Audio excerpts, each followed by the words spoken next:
Principale porte d'entrée du Bénin par le nord, la commune de Malanville dans le département de la Liborie est située à la frontière du Niger et à proximité du Nigeria sur 3016 km².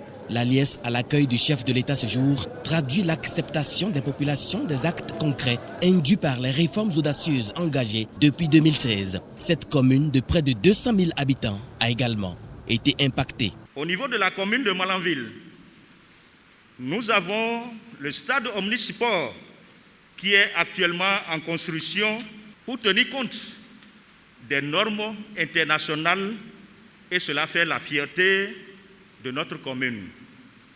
Nous avons également de part et d'autre de la ville un certain nombre de chantiers d'assainissement et de pavage de rues. Monsieur le Président, soyez-en remerciés. Nous avons également la fierté de constater que dans presque toutes les écoles maternelles et primaires, il y a la présence de cantines, ce qui maintient les élèves à l'école et ce qui améliore naturellement les résultats scolaires.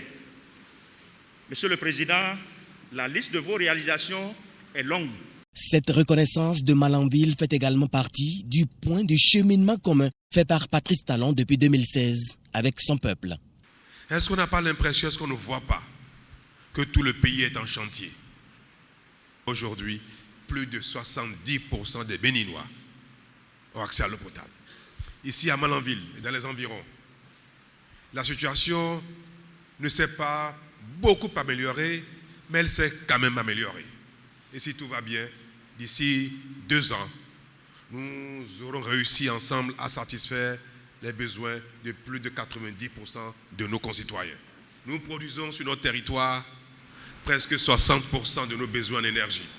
Dans un an et demi, le Bénin sera totalement indépendant en ce qui concerne la production d'énergie. Il restera à étendre le réseau de distribution. Ce que vous avez espéré de mon prédécesseur, ce que vous attendrez du prochain et de leur gouvernement, c'est simplement de bien gérer ces ressources qui sont collectées.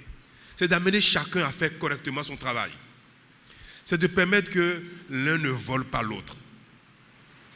C'est de permettre que la corruption n'amène pas quelques-uns à prendre ce qui est destiné à tout le monde, ce qu'il faut utiliser pour donner de l'eau, l'électricité, l'école, la santé à tout le monde, de sorte que chacun puisse vivre de ses efforts.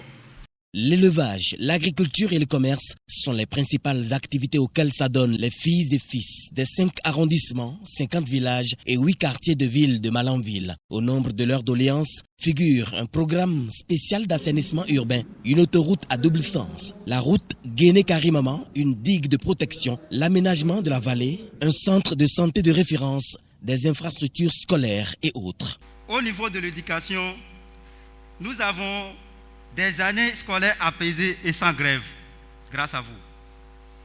Au niveau de la santé, nous avons des médecins de qualité, compétents et qui sont réellement au poste, sans duplication et sans corruption.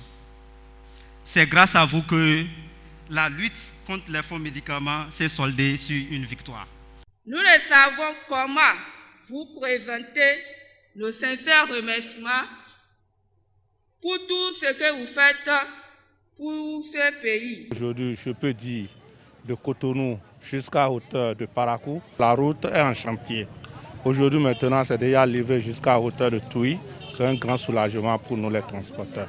Pour les 4 ans sous la rupture, je peux dire que le pays a beaucoup avancé, puisque nous avons avancé en matière d'infrastructure, qui fait descendre les intérêts sur la population.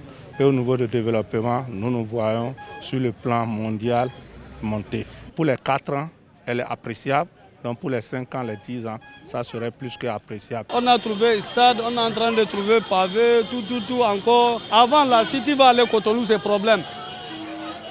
Maintenant, à n'importe heure, tu vas démarrer ton véhicule pour prendre la voie. Il y a sécurité partout. En tout cas, nous sommes bien ici maintenant. C'est vrai que depuis qu'il est monté au pouvoir, on ne l'a pas vu. Et c'est cette soif-là qui a fait que la population est vraiment sortie massivement pour pouvoir l'accueillir. Et nous profitons vraiment pour le remercier pour tout ce qui est déjà fait.